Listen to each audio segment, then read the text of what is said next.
Hello everyone and welcome to today's lesson.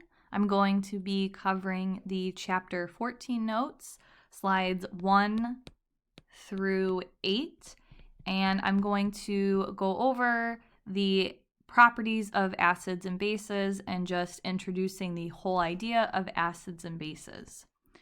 So I'm going to start here on slide 3 with this image.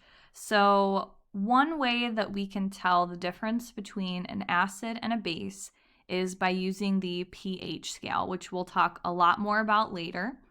And the pH scale ranges from 0 to 14. And right in the middle, we have 7, which is neutral. So water is an example of something that is neutral. Anything below 7 is going to be acidic. And a couple of examples, stomach acid, battery acid, lemons are an example of something that's acidic, vinegar, even coffee, tomatoes, and even milk. But notice that these things down here are much more acidic. Battery acid, that's a very strong acid, than something like coffee that is a much weaker acid. And above a 7, we have our bases. Sometimes, though, you might see the word alkaline. That means the same thing. A lot of household cleaners and soaps are actually basic, so that's why we have a lot of those as our examples. Something very heavy duty and industrial like drain cleaner has a really high basicity versus something like baking soda is a much weaker base. Also, your blood, it's generally pretty close to neutral, but it's slightly basic. And notice we also have stomach tablets. You have stomach acid, and if you're somebody that suffers from acid reflux, if you take a stomach acid tablet that's basic, it actually helps to neutralize the stomach acid. And we'll talk a lot about how when you mix acids and bases, they neutralize each other. So those are some examples. So now we're going to talk about the molecular components, some of which you already explored in the PhET. So I'll be referring back to that PhET quite a bit. So acids are a class of compounds recognized for their properties of their aqueous solutions. And we've already talked about this in our last unit. So aqueous means when you have something dissolved in a solvent. And again, you can assume for this whole unit, our solvent will be water. So for example, we have HCl, and when it is dissolved in water, it will dissociate. Again, aqueous solutions contain ions that have dissociated or dissolved. So we're still going to be talking about that dissociation. Now, I'm going to use this example again, HCl, that is hydrochloric acid. So when it dissociates, it will break up into its individual ions, which is that H plus and Cl minus. Now, keep in mind, though, that this is occurring in water, okay? Now, we have that H plus will combine with that H2O, and it gives you what we call H3O plus. So that is what we call a hydronium ion. And then, of course, you have that Cl minus. So HCl is hydrochloric acid, which dissociates in water. Now, oftentimes, the H plus and the H3O plus, you can assume that those are synonymous with each other. If you see either one of those and you have many that are present in a solution, that means that it is an acid, okay? So that's one of the major properties of an acid, is that it has those H3O plus and or the H plus ions that are present, okay? So that is one thing that gives it its properties. So now let's continue. So with that whole dissociation thing. So these acids will vary in the degree to which they dissociate. Some will dissociate completely and some will not. You guys saw that in the PhET, the strong acids completely disassociated while the weak acids did not. And again, that will determine how much, this means they can conduct electricity, but how much electricity will be determined by how much dissociation has occurred. And again, you can kind of see that in this image here. So that HCl, when it dissociates, this H3O plus is from combining that water and that H plus ion together. Okay, and that's how we get H3O plus. And again, this is something that gives acids their properties. Another property of acids is that they will be sour. So we saw that example of the lemon. Obviously, never taste a chemical in a lab. That is never a good idea. But in general, acids will be sour in taste. So let's move on to our bases. So again, very similarly, they're compounds recognized for their properties in an aqueous solution.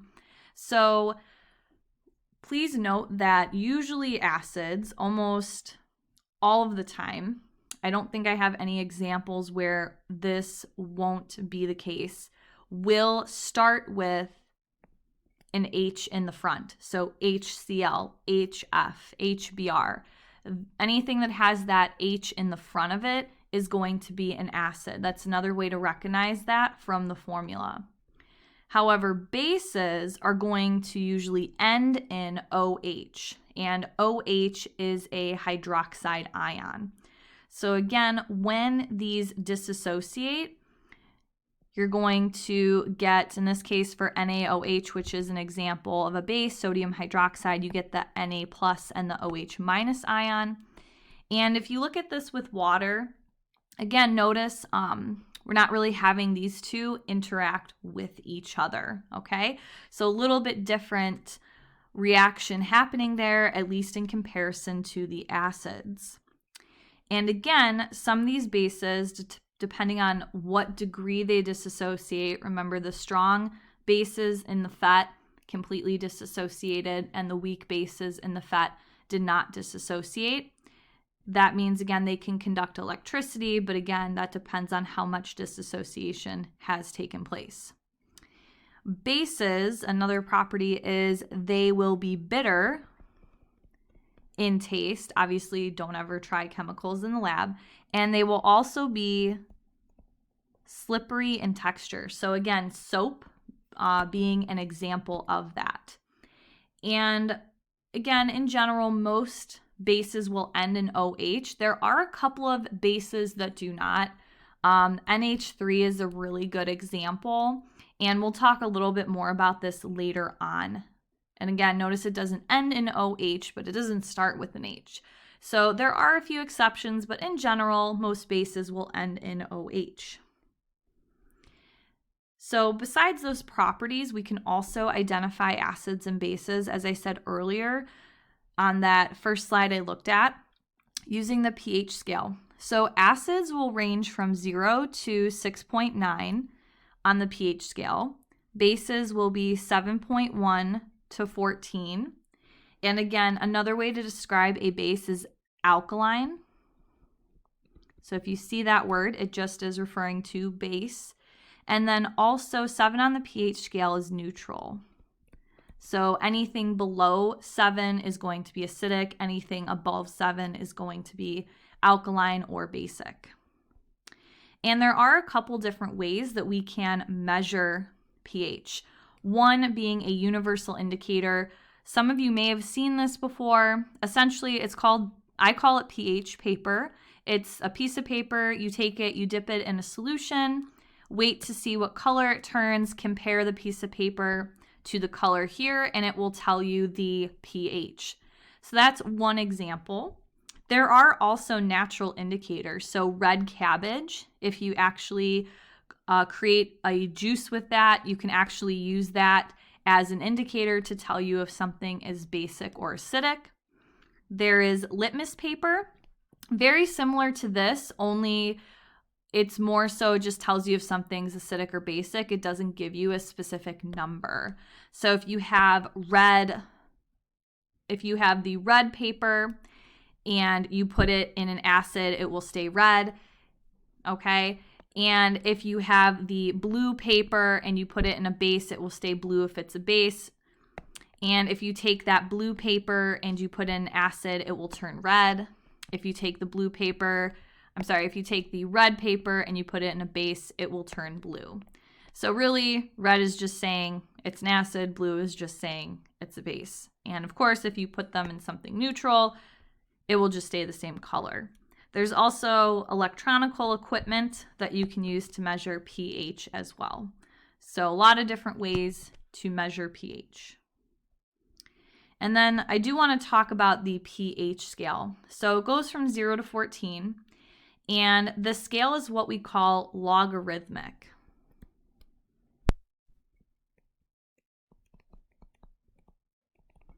Now, logarithmic scale means each time you move between those numbers, the concentration is going to change by a factor of 10. So the difference between a pH of, let's say, 7, which is neutral, and 6 is actually a difference of 10. So if you go from a pH that's neutral of 7 to a pH of 6, it is 10 times, so we'll say 10 times more acidic, because you're moving down the pH scale, you're getting more acidic. If you move from a 7 to an 8, it is going to be 10 times more basic in terms of that concentration. So it's actually a very big deal in terms of moving between those numbers in terms of the concentration of the pH. So just to summarize, we talked about the different properties. I would say the two most important slides are these ones that I talked about here. The fact that acids and bases, when we look at their properties, we look at them in an aqueous solution. So when it has been dissolved in a solvent such as water, and acids will oftentimes have these H plus or H3O plus, these hydronium ions, versus the bases will often have these OHs, which is the hydroxide ions. Acids usually have an H in the front of them, while bases usually end in an OH. There's a couple of exceptions that we will talk about later. And how much they dissociate will determine their strength, which is what we'll also talk about later in terms of their strength in terms of being a strong acid or base, and also in terms of their conductivity. Acids are usually sour in taste, and then bases are usually bitter in taste and slippery in texture.